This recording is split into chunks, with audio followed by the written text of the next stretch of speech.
Good morning, beautiful people. Want to talk about property management. What's that there? Got to pull that out. Want to talk about property management this morning. Oi. And property management is like a bag of cash. That's the example I want to give you guys. So often with property management, you got to look at it like it's $1 million of cash. Who are you going to trust your $1 million of cash with? And often people think, well, how hard can it be? Jeff, good morning. Catherine, good morning. How hard can it be managing property for real estate? Like all you're really doing is collecting the rent. Now, a couple of examples I'm going to give you throughout this to learn from will show you that it's going to cost you a lot more to manage property yourself. But it literally is like a bag of cash. It's like walking around with $500,000 and you're as a custodian looking after that. So, if you're going to look after that yourself, is that $500,000 going to get the focus and the experience that it needs in order to grow? More often, 5 years later or 3 years later, when you get that bag of cash returned to you, is there more in that bag of cash or less? That's what property management's like, and you've got to be very, very careful. It's highly specialized, and to give you an idea, a real estate agency may run on a profit of 10 or 20%. The rest is actually all experienced labor at protecting your asset. That's what real estate agents do. They are protecting your asset, and only 10 or 20% is really profiteered from your property management.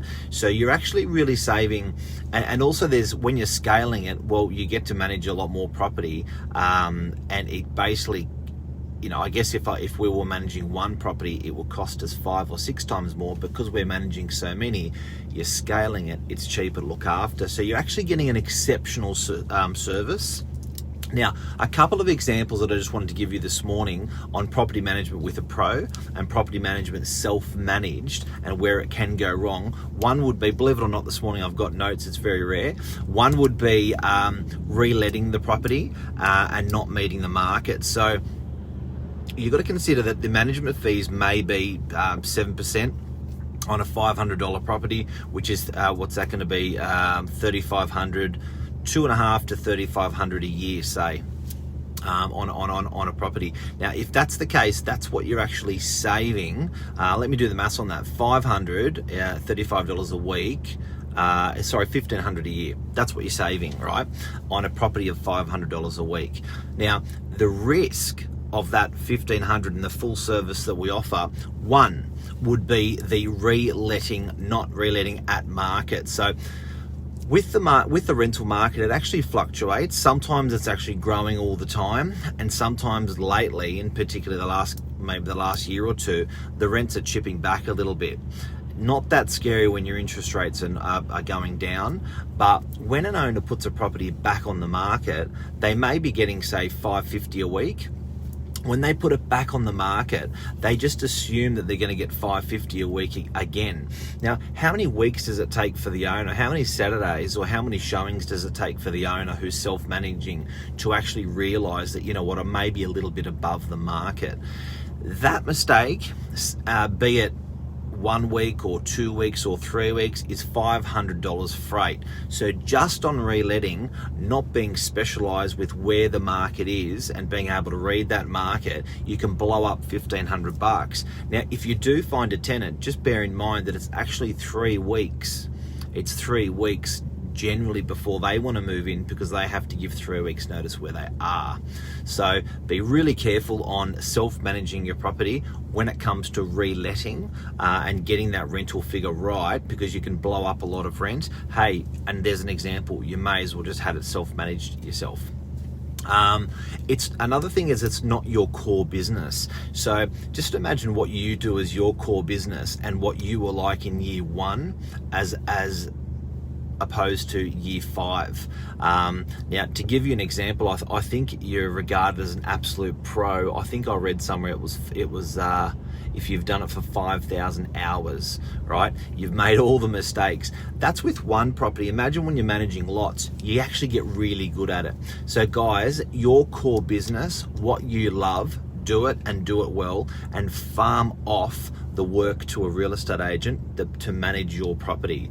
And again, for the freight of $1,500 over the course of a year, given everything that agent's going to do, it's asset protection, it's asset growth, it's legislation interpretation, it's reading the market, it's a lot of things. You've got to be careful. Next thing I see is a mistake that people self-managing do is they get personal. So their tenant gets pregnant, or their tenant falls into some sort of, maybe some sort of area of, weakness. And then what happens is when an owner's self-managed, they get personal. So often I have owners coming to me, and what brought this on today was I'm doing a lot of cleanups for people that I don't manage property for. So they are ex-clients that are coming back for advice. They are family, they are friends, they are customers that I've worked with on a sales capacity, and they've made a big mistake with property management, or they're just about to make a big mistake to property management, and they come and see me for advice. Now, most of the time, probably more like 60 to 70% of the time, I actually end up taking the business over for them and managing it myself, and they just go, you know what, for all this, you just do it and sort it out. The good news is, if it is a real mess, that we charge a management fee, so we actually charge a percentage based upon the rent that's coming in. Now, whether it's a big mess or a little mess, it's the same cost. So often by the time self-managed properties come to me, particularly lately, it's a big mess. So that big mess to clean up is actually free because we're just clicking that percentage on the rent. So mixing personal with business, massive mistake. Big thing that I see. Now with an agent, you don't get that. You don't, with all due respect, you've heard it all before. So you get to read sort of bullshit and fact much easier because you're doing it with scale, and you're not getting caught up with your tenant and mixing personal with business. Overshooting rent relief is something that I've seen a lot with self-managed lately, and where that's happened is landlords have actually said, not really understood COVID, never been in that situation before, and also they're only doing it with their property, so their information that they're getting is only as good as what their uncle or auntie or friend is telling them. How are you, Subin? Lana, Craig, how are you? Michelle?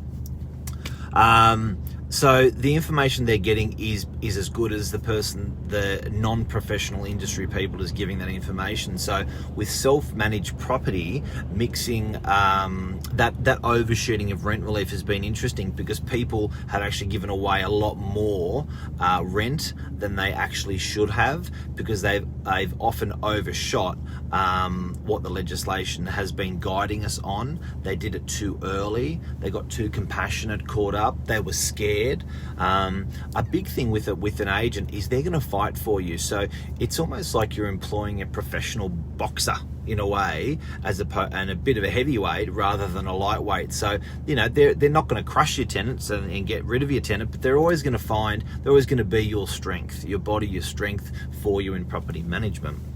Now with commercial and residential, I find that commercial sometimes with self-managed, again, you're talking bigger numbers. It starts compounding, and often the commercial rents may often be lower maintenance because they're larger rents, and the tenant looks after the property a lot more than a residential property.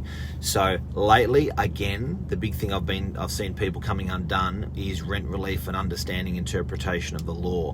That's costing owners a lot of money. Now guys, if there's a cock up with property management, you've actually got someone to blame if a mistake's made with legislation, interpretation, that sort of stuff. What I often find is that the agent doesn't make the mistake, and one, because that's their business, their core business. Two, if they do make the mistake, they will honour that mistake. Now, how many times I get an owner that manages the property themselves, and they have to honour their own mistake because they made the mistake. So what actually happens is you'll find that you'll take over the management, for instance, and the tenant will be 3 months in arrears, and you're going, hang on a sec, like Seriously, 3 months in arrears, that would never happen under our watch. And the owner sort of shrugs their shoulder and goes, oh, well, you got fix it up. And sometimes the tenant gets away with it because it was just too long gone. And you think to yourself, that would have never happened if we were managing the property, but because an owner's managing it, they tend to cop a lot more because it's their fault. So they'll easily just shrug their shoulders and then let it get, take on the cost or the debt of what happened. Again, guys, just remember, when you're thinking about self-manage, or when you're thinking and managing a property yourself, or when you're thinking about it having professionally managed, just think it's a $500,000 asset. There is no way you would trust that with someone who has not done it before, has not managed it before. And that's the big mistake that people, I think, have learnt a lot lately, especially through COVID. I think a lot of people have turned around and had that aha moment, and they've got, you know what, far out, this is actually going to cost me a lot. Who do I call? They talk to friends or family who often aren't managing properties themselves, haven't done it on scale. You're not saving the money, guys. And it's that simple maths you've got to remember. My business, I might be running a 10 or 20% profit managing your property. I'm going to get my hands on 10%, and it's going to be called profit. That 90%, I'm investing in the highest professional property managers in the industry, and then I've scaled the rental business. So generally all of the money spent on your management fees is going towards hiring absolute pros in the business that know their stuff. That is what you're paying for. Now, when you are managing a property yourself, you better hope that your labor is the highest skilled labor, and you understand that legislation back to front, because if you don't, the odds are you could be bit on the bum. And more often than not, I reckon probably, I've got to tell you, the amount of business, particularly lately, we've been taking on board for clients that have just, it's been like a hot potato, the property, and they're like, I don't know what to do, I don't know what to say, my tenant's saying this, or should I do that? And I'm stepping people through, and at the end of it, they go, you know what? Just take the property over. You just manage it, you just look after it. I'm happy just to pay a management fee. And with commercial properties, the management fee comes out at more like 4 to 5%. With residential properties, it's 6 to 7%. That's the management fees on the rental figure per month, per year, per week, whatever, however you take it. So that's your investment into having a pro protecting your asset. Really, really important, guys. Hopefully I've helped you today with a couple of those touch points that you're not making those mistakes. And bear in mind, you can always call me, our agency, or your agent if you're in any other part of Sydney, and ask them for free advice. We're one of the last businesses. So even if you are self-managed and you are in a corner, don't make a silly decision. Call your local agent and have a chat with them, and they will happily give you the advice. Call them 2, 3, 4 times. They'll always happily give you the advice, hoping that they get to look after your business. But definitely don't make those decisions in isolation. Don't make these decisions trying to be a Google property manager.